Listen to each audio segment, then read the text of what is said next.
one and I stand on that. You and me, babe, that's black on black.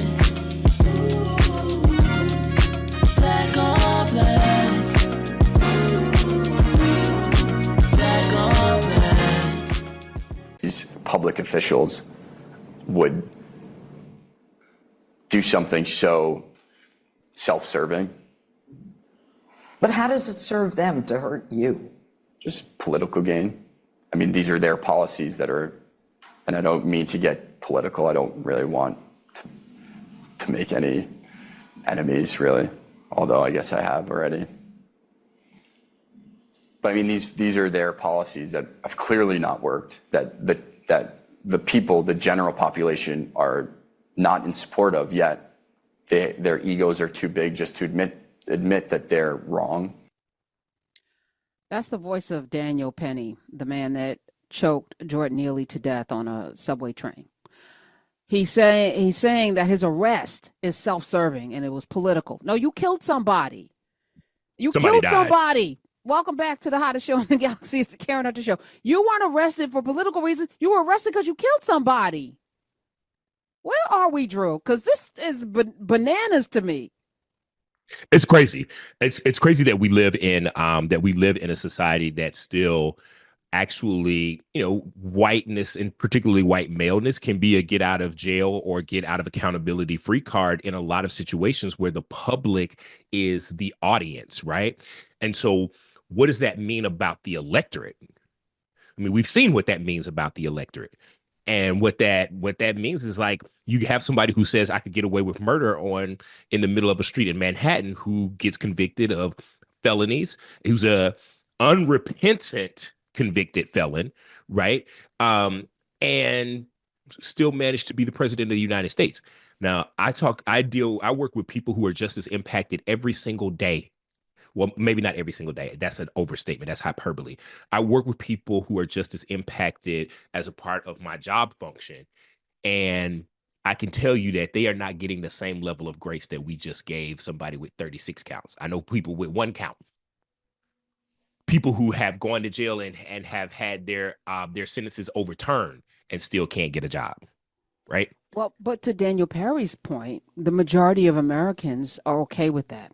So therefore, that's the law, right? So is this where we are right now? Is it majority rules? And if it's majority rules, then what does that mean for those of us who make up 14, 15% of the population?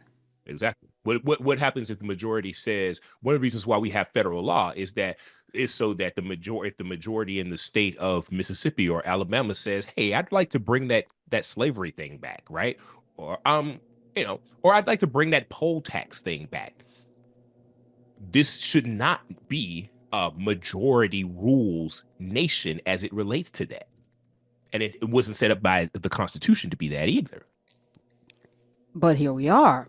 And what's to prevent it? Because the Supreme Court, both branches of the legislative branch, both arms of the legislative branch, and now the executive branch could lean that way. Now, I'm now a states' rights proponent. Something I thought all of a sudden. Yeah, all of a sudden. I'm like, okay, you see how you can, states' rights is what the whole, secession from, Civil War was fought over, states' rights and the ability to be able to enslave people here, and y'all do what you want up there. Okay, we're here now where that thing has flipped. It's almost like the Southern strategy. It is wild. So I live in Jersey. I'm good. Somewhat. Sometimes.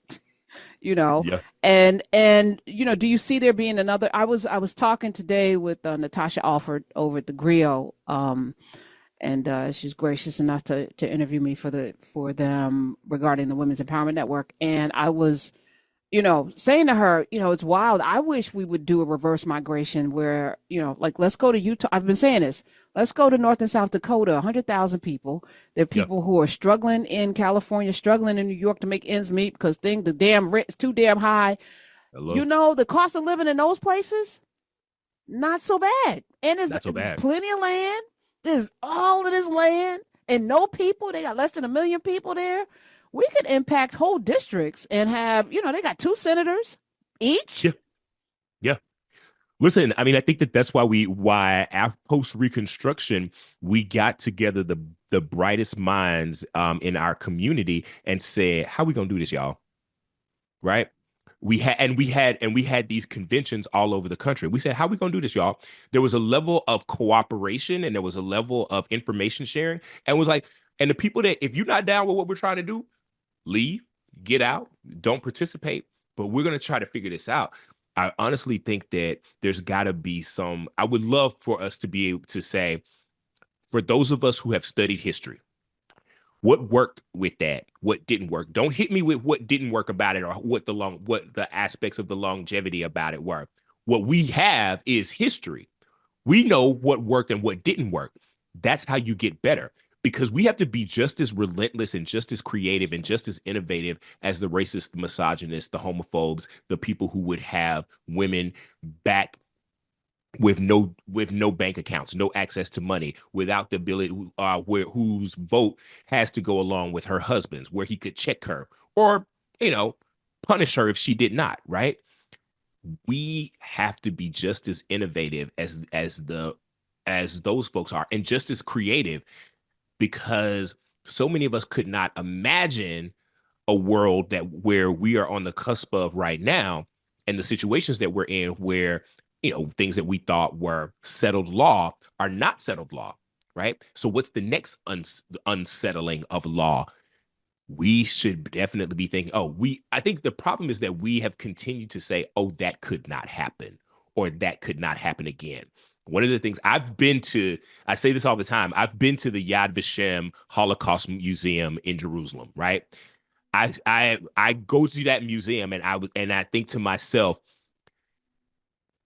it's odd that so many of the things that I'm seeing in these exhibits, I see like little pieces of it now. There's a whole part of that museum that's dedicated to when journalism failed, when journalism absolutely failed the people. Donald Trump is on the cover of Time magazine as a person of the year right now. Yeah. To live long enough to know things is, ignorance is bliss, because you don't know what you don't know, so you don't care. Yeah. But we all see it. And when you see it, it's too late, actually. Like, when you see the thing, it's already too late. See, the thing with Black folks is that Black folks who have lived a certain amount of time on this planet, particularly in these United States, we can see it coming, right? The problem with so many people is that they ain't grow up with a Black grandmama. Because a Black grandmama will say, oh, you don't believe fat meat is greasy. You looking at it, you seeing it bubble up. You don't believe it's greasy? Okay. You really don't believe that stove is hot. You getting close to it? It's getting warmer, ain't it? Okay. All right. Some people got to touch the stove. But some of us that grew up with a Black grandmama know that you ain't got to touch the stove to know it's hot or that it's going to burn you. And I think that's a problem with how we Drew, raise people. You're absolutely right. But they're grabbing our hands and putting it on the stove. Like, I'm like, I know the stove is hot. We are having our hands grabbed and forcibly put on the stove. This is the problem. You're right. And in denial about it. Many people, it's like, oh, it's hot right now, but it ain't going to get no hotter because you don't like me, right?